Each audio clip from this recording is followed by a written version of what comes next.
A year ago, the US government attacked an American city, Los Angeles, and for a full year, we have been under occupation. It's June 2026, and now, once again, we have Black Hawk helicopters and the US military here in our city terrorizing us.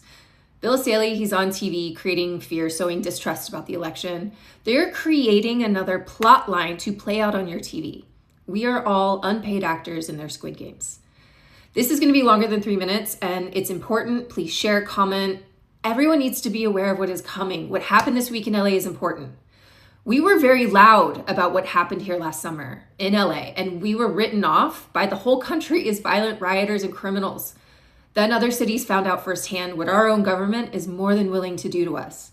They saw how the state media reports on events like they are the party in 1984. We live under state media. The news they are showing you, the press conferences they are having, everything on your screen is being produced to manipulate you. Everyone in America needs to have eyes on California right now, on LA.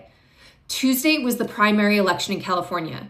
On Wednesday, June 3rd, the day after the election, the US military began training exercises here in Los Angeles.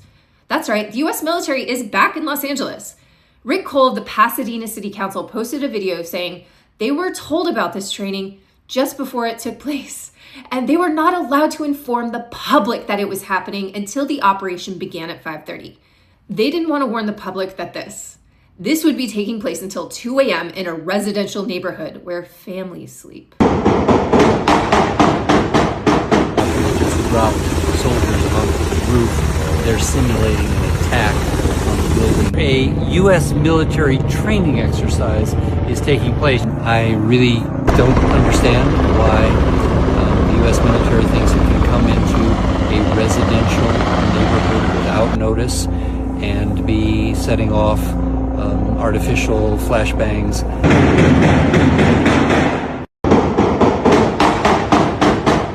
This is where this is happening in LA, just so you have context. The military training operation took place at St. Luke's Hospital in the Northeast Pasadena, Altadena area, which is a community that is still recovering from the fires. Now, I don't believe in coincidences anymore. The owner of that building is an Iranian man named Mehdi Balor, who is a known slumlord. He's currently waiting to collect $7 million in insurance money on the St. Luke's property due to the vandalism that has occurred over the years because he won't pay for security. Then Thursday, June 4th, another military operation raiding MacArthur Park. Thursday, June 4th, 3 more massive military trainings are happening in Long Beach, City of Industry, and Irvine, all in residential neighborhoods.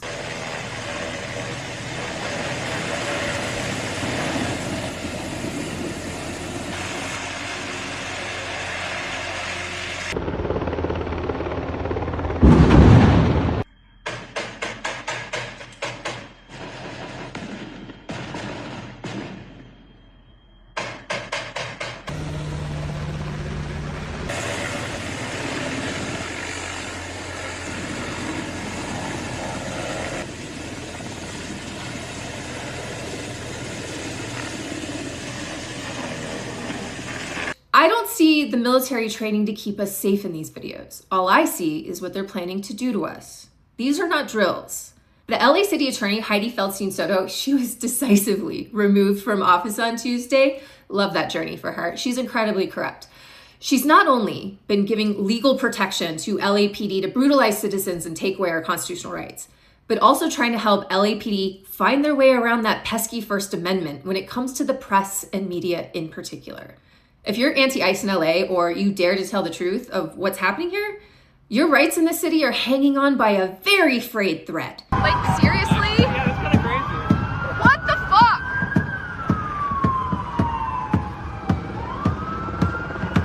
fuck? But even detaining me right now is illegal. It's against the ordinance. Like, you see my press badge, you see my camera equipment, you know I'm press, but you're deciding not to let me out. So you are officially detaining me now. We do not want to use force. I need you to put your hands up and sit on the floor. You are hereby arrested for 409 PC. We are asking for your cooperation. Please sit on the ground and put your hands up. We do not want to use force. Hundreds of people have been illegally arrested over the last year for protesting, for participating in rapid response, for mutual aid. Literally giving water to those who need it will get you arrested. Helping your community, doing what Jesus literally taught people to do, doing the jobs your tax money is supposed to be paying for, that will get you arrested. Instead of dealing with the LAPD repeatedly breaking the law, Heidi said her office just wouldn't file charges or prosecute these types of cases. But on Wednesday, guess who began filing charges against peaceful protesters arrested last June 6th? The city has up to a year to file charges, which is the point that I made to the city council, the mayor, the board of supervisors, and the governor's office after No Kings 3, when there was a mass arrest of 70 of us and we were illegally kettled and arrested by LAPD. I did their jobs, put together all the proof that LAPD broke the law, and in my opinion, they committed fraud by using taxpayer money to help the federal government arrest peaceful protesters and press for just being outside a federal building documenting. Nobody said or did anything. And that seems to be working out really, really great for us, those of us who are putting our lives on the line in defense of rights of other Americans. In the background of all of this, on Wednesday, the House Armed Service Committee passed H.R. 8800, which seeks to integrate the U.S. and Israeli militaries as one thing. This is not something the American people get to vote on, which I think we absolutely should have the right to do. The government plans to use our tax money for the official creation of a deeply integrated military-industrial ecosystem where weapons development programs, research pipelines, industrial production networks, and data sharing become one thing permanently. That should scare you. This is the architecture for global genocide. This is the same network that has been buying islands and raping children. Well, America, genocide is coming home. Gaza was a laboratory. 2.3 million people, sealed, no exit, full surveillance, AI targeting, autonomous weapons, supply control, total information dominance. And the world watched on their phones for 3 years and the institutions did nothing. The lesson that the people running this learned was you can do it and face no consequences. The media made sure you were not paying attention to what has been happening out in California for the last year. California is not liberal. California is under attack. This is the map of who voted for governor. No, land cannot vote, but we're not talking about votes anymore. We're talking about territory. What do you see here? Do you feel safe?